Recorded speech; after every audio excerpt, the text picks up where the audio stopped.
Rectangular sheet of aluminium foil 66 centimetre long. एक rectangular आपकी sheet है, just suppose this is the sheet, वो rectangular shape की है, ओके। उसकी जो लेंथ है वो है 66 centimetre long and 25 centimetre wide, that means this, okay. And a cylinder is made out of it, rolling it along its length. हमें इसे इसके लेंथ के अलोंग इसे क्या करना है, रोल करना है। तो इसे रोल करते हैं, और जब रोल करते हैं तो यहाँ पे से हमें क्या बनता है, cylinder.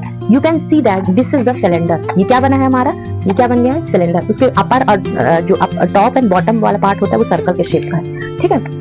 And what will be the volume of the cylinder. अब इसका वॉल्यूम बताना है कि इस जो सिलेंडर ने कितना स्पेस को ऑक्यूपाई किया है, ओके। तो as we know that the volume of the cylinder, जो सर्कल होता है उसी को हम हाइट दे देते हैं, तो पाई आर स्क्वायर h हो जाएगा, ठीक।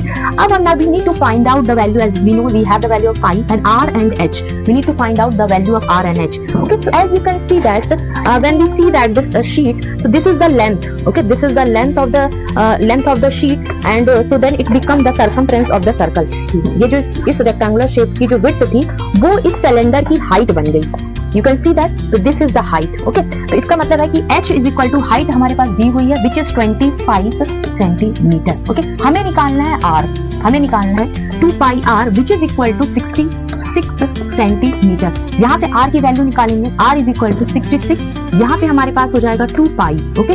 यहाँ पे 66 हो जाएगा, तो यहाँ पे हो जाएगा 2 into 22/7, तो 7 ऊपर आ जाएगा, 22 नीचे आ जाएगा, ठीक है। यहाँ पे इसको काटेंगे तो 22 3 जा हो जाएगा आपका, 22 3 जा 66 and 20 value h is equal to 25 centimetre and r is equal to 21/2 centimetre. तो वैल्यू पुट करेंगे तो वैल्यू पुट हो जाएगी आपकी pi is equal to 22/7, r की वैल्यू हमारे पास 21/2 इंटू 21/2 और हमारे पास h है, h इज 25, ओके। और ये सेंटीमीटर हमारे पास, ये सेंटीमीटर और इसका सेंटीमीटर मिलकर बन गया 7 centimetre cube, okay. Let's solve it. तो हमारे पास सॉल्व करेंगे 62.5 सेंटीमीटर क्यूब। Thank you.